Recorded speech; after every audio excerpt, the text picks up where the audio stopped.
Good evening and welcome to the Empowerment Hour. This is your host, John Harmon, founder, president, and CEO of the African American Chamber of Commerce of New Jersey. We're heard each Tuesday from 5 to 6 p.m. Eastern Standard Time on 1040 a.m. and WCHRAM.com. You'll hear me and our distinguished guests, and I always enjoy talking to the members of the chamber, giving them an opportunity to tell their story. But this is Black History Month, a month to celebrate the contributions that Blacks have made to the greatness of America. You know, when Carter G. Woodson kicked this off, it was all about a week of celebrating and acknowledging Black excellence. And then, President Gerald Ford expanded to Black History Month during the bicentennial.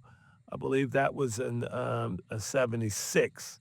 But without further ado, we have Mr. Emerson Simon. He is the CEO and EVP of Business Development for Sujen International LLC. Mr. Simon, welcome to the Empowerment Hour. Yes, thank you, John, and good evening, everyone. And it's good to be with you again, and especially at the beginning of Black History Month. Oh, absolutely. And you have some interesting stuff to share with us later on. But before we get into that, let's get to know you a little bit. Where you're from, family, big family, small family. Well, a little point of correction, I'm Chief Business Officer. Okay. My CEO, my partner in the business is Subhash Mendoza. And yeah, a little bit about myself. I'm a child of the Caribbean. I was born on the island of Antigua Okay. and raised in the U.S. Virgin Islands. And so I come from a pretty big family of 7. Okay. And after graduating high school, I came to the United States to probably move from one of the warmest places to one of the coldest places, Rochester, New York. Oh, wow. I went to school at Rochester Institute of Technology. And then after graduating, moved to New Jersey, met my wife. Shortly after that, we got married, and we have 3 wonderful kids. We're almost empty nesters. My last child is finishing up college, and the first 2 are out on their own right now. So I had the privilege and honor to vacation in Antigua this past summer. Oh, wow. And I have a good friend named Rick Brown. He's from Antigua. And oh man, the people were just amazing. I had a wonderful time. My son and I were there, and the food was good. The people were great.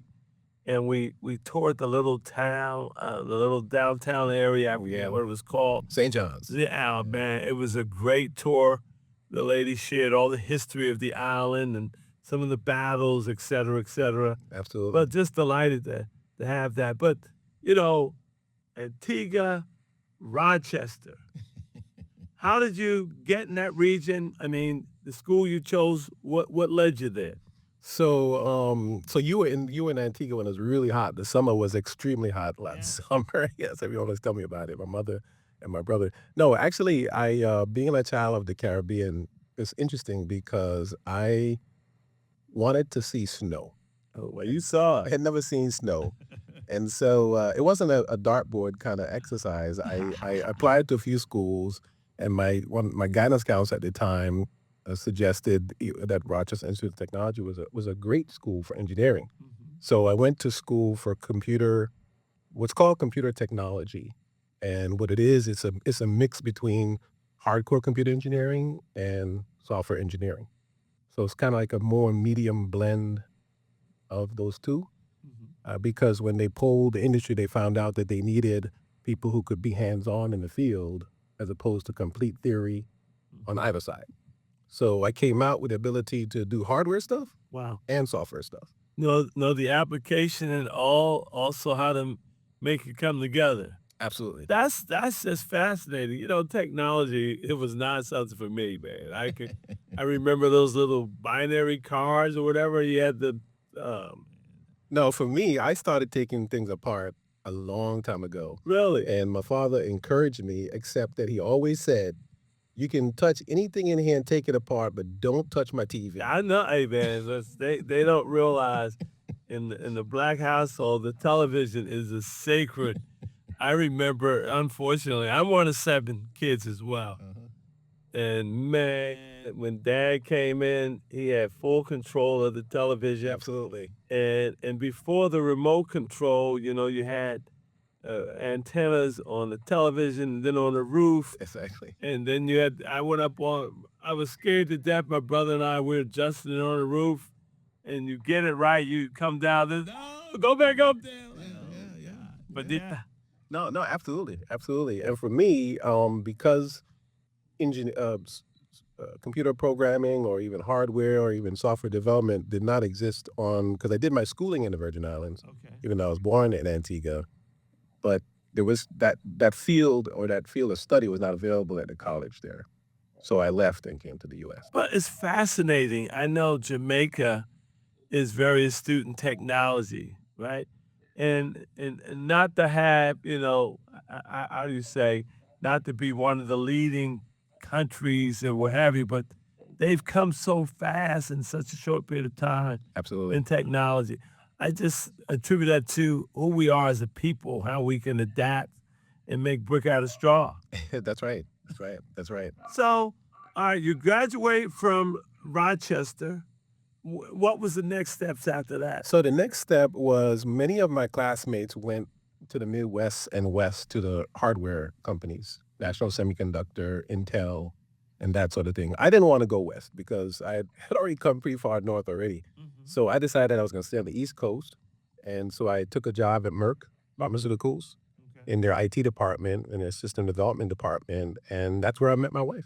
Wow. Yeah. It's a pretty big company. Absolutely. Absolutely. Well, I tell you, adjusting to the culture coming from the Caribbean to the U.S. and then acclimating to a large Fortune 200 company. What was that like?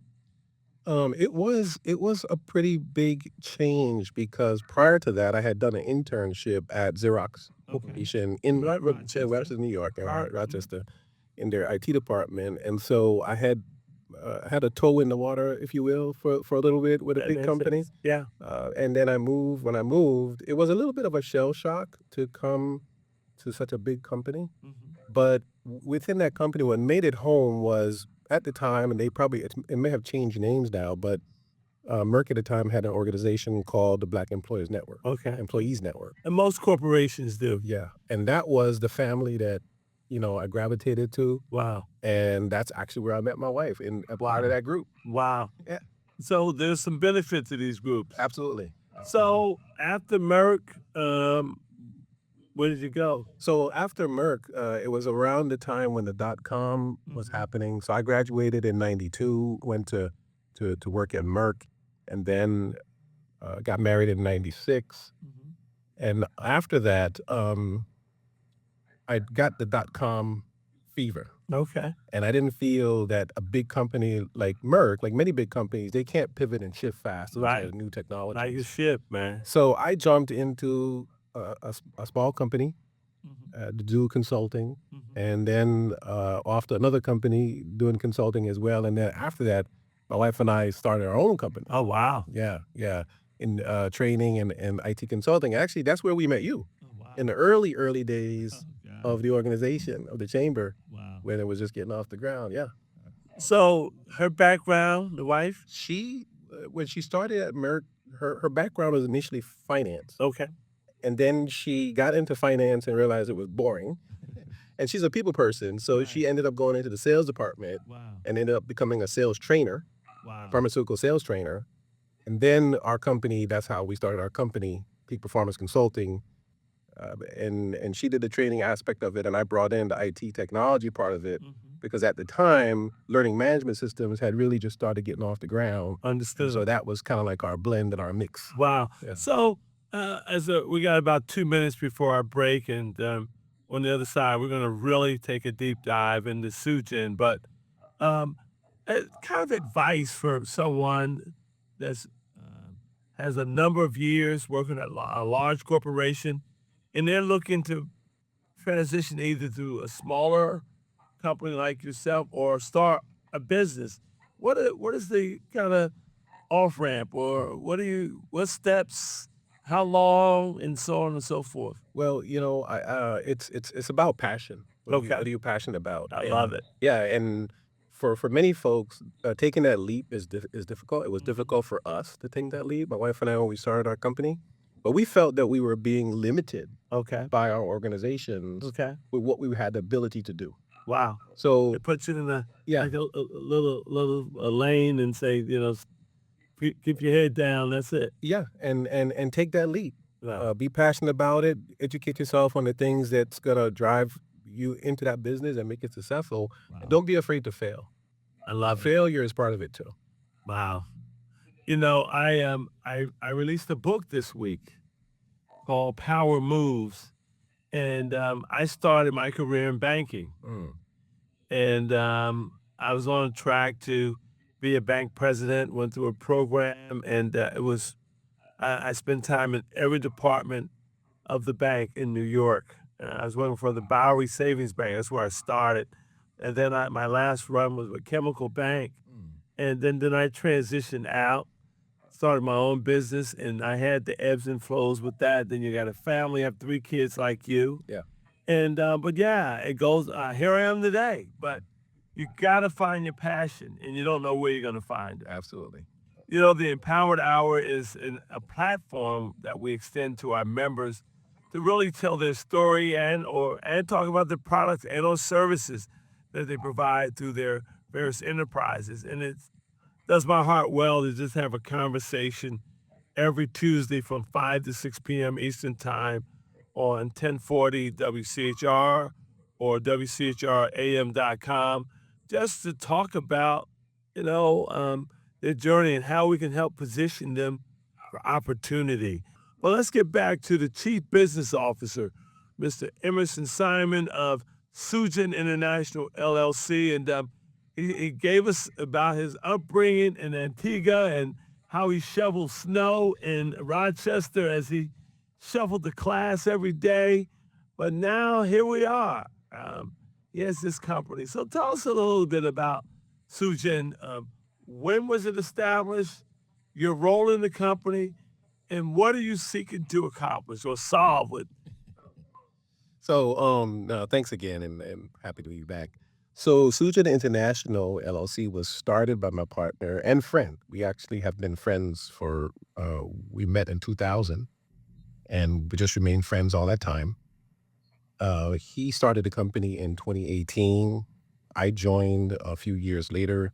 Didn't know he started the company actually. He had been on a business trip and he saw this technology. A friend of his and also another person that's on our team had seen this technology, trusted my friend's advice and insight, and asked him to go evaluate the technology. So he flew to Alabama to where the inventor was, and he reviewed the technology, and then he said, I'm all in. Wow. So then shortly after that, he called me for some advice Right. about breaking into the Caribbean market because he knew I was from the Caribbean. Right. And I said to him, well, explain the technology to me. He explained it. I said, well, I know a lot of people in the Caribbean. Mhm. And in the Caribbean, growing up, energy, and still even today, energy security is a problem. Mhm. The power goes out constantly. Right.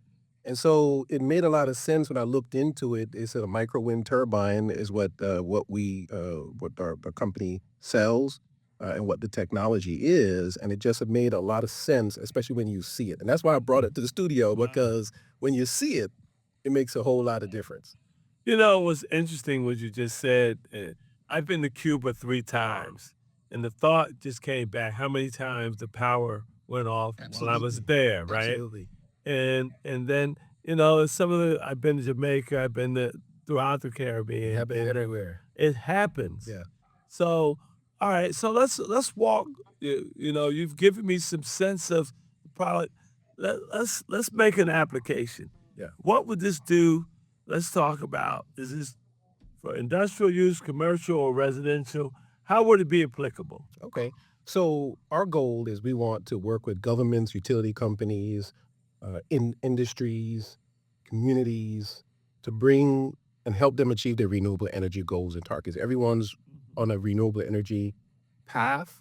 We want to help save the planet in terms of reducing our carbon footprint. Yes. If you live in a place that has energy security issues, they don't really care too much about the carbon footprint. They really just want energy security. Give me some juice, man. And so our goal is to help bring that ability to these spaces and these places, but not in an intertraditional sense. When you look at a wind turbine, Right. you see the big, massive, Huge. things. Aesthetically, you know, it's people Aesthetically. concerned about how it impacts their value if it's close to their home, the Absolutely. noise. Absolutely. Okay. And the efficiency of it. Yeah. So the efficiencies, and then when you look at solar, lots of land needed for solar. Right. And so the inventor who invented this, he wanted to be able to, and he says in his documentation, in his literature, he wants to bring power to the people. Yeah. And I know that's a chant from the civil rights era. Yeah. But in terms of applicability, that's what his goal was, is to miniaturize power and bring it to folks. So describe, so I know you guys are listening, you're not here, but the size of this device is here, and how would it be, how could you set it up so it can get a return? Okay. So Mr. Harmon is right. I'm probably the only guest that you're going to have that's going to bring a fully functional wind turbine to your studios. We had to knock the walls down to get it in. I brought it in my check-in luggage. Because I just came back from California at a joint interagency field exercise with the military. We took it there with us. This thing has its own passport. It's tiny. It's 9 inches by 9 inches by 13 inches. Wow. It is a fully functional wind turbine. It's called a microcube. And John's looking at it right here. Yeah. It's fully functional. If there's wind blowing, I usually carry a little fan with me, which I have on the table, to really show that the power of this is that, unlike many of the traditional turbines, it starts generating energy at 1.5 miles an hour. And since there's no gears, there's no oil, anything in it, it floats in a magnetic field. Wow. And so that's where our motto is, where there's wind, there's a way, because any wind will cause it to generate energy. Wow. And power devices. So this unit by itself is 1,000 watt hours per hour. And it's not meant to really function by itself. It's meant to function as a network of cubes. Okay. So if you think about a sailboat has, with one mast, is going to give you so much energy and so much power. Right. When you put 2 and 3 masts on the ship, now you have a different paradigm. Got you. And so if you want to make this small and modular and transportable, quiet, efficient, and not killing birds, right? Not killing birds, not harming the wildlife, but also you can go places where others can't go. So in urban environments, in rural environments, in the Caribbean, many of the Caribbean islands, except for the big ones, can't even put a wind turbine there because they're too big. Too big. They can't even make corners. So you can put several of these in an area. Exactly. In the aggregate of the juice that it throws off. Exactly. And so is what produces the power. So how does it get back? How does it get back to the grid, right? So, or to the end user? Yeah. Can you walk us through that? So perfectly. With imagine most places are now going to microgrid situation. We were invited to Poland in November. That's why I missed this first interview, because Brianna had scheduled me earlier. We had invited a handful of companies to go to Poland as part of a Rebuild Ukraine scenario. And Ukraine needs energy. Right. But they're going to move from centralized energy generation to decentralized, which means microgrids. It integrates the same exact way that solar panels integrate into the grid. It uses the same inverters, the same inverter networks, the same aggregators that go into the grid. It's the same connection. Wow. So nothing changes there. He wanted to be able to install wind like solar. Wow. And so it plugs into the same networks. This is fascinating. So I'm just thinking about, you talked about some of the benefits of it, and now you're really kind of introducing this to the audiences that are not familiar with this. Yeah. So folks, for the most part, use generators when they have power outages. That's right. They could have something like this, and then you could store energy and pull it when you need it? Exactly. Is that possible? Exactly. So I'm picking it up. yeah, you can store just like with Okay. your solar system. You can tie it into battery networks. I love Now it. that goes for our homes too. Yes. Right? So if you have a battery storage system at your house, this thing allows you to capture all types of wind Wow. and store it, store the energy. I see why they would be interested. So what are some of your growth plans? You've alluded to your conversations with the military, et cetera, but we're down to maybe a minute and a half. Yeah. Let's talk about that and then how folks get in contact with you. Absolutely. So our growth plans is the original inventor, he had an idea of just singularly manufacturing this thing in Huntsville, Alabama. When we acquired the IP, our manufacturer, we started as distributors, by the way, Okay. and we were offered the opportunity to purchase the IP. Gotcha. So we did a cap raise, found some investors. We're going to be doing additional cap raises for the manufacturing side of the house. But the idea is that we're going to make the manufacturing, we're going to start with contract manufacturing, which allows us to scale faster. These guys already know how to manufacture equipment. And then we're going to teach and train in local markets, like here in New Jersey, in the Caribbean and the U.S. Virgin Islands. We're going to have a facility there in South Africa, in India, in East Africa, like in probably Uganda. Okay. We're going to partner with local manufacturers to manufacture in country, which will bring the cost down. Now the thing is that Like train the trainer. train the trainer. Right. So when you think about large turbines manufacturers, they have facilities in certain places and this massive infrastructure to build. Gotcha. You look at this cube, you can see this is easy stuff. Yeah, it's not that big. It's simple assembly that we want to do regionally, locally, bring jobs to the region, and bring the product out to the market. Contact information. So website, www.sujen, that's SUJEN, international.com. I know we need to shorten that. You can call the desk at 1-800-536-1288. Well, this is Emerson Simon, Chief Business Officer of Sujen International LLC. Thank you for being with us this evening. It's a pleasure to be here, and thanks for having me.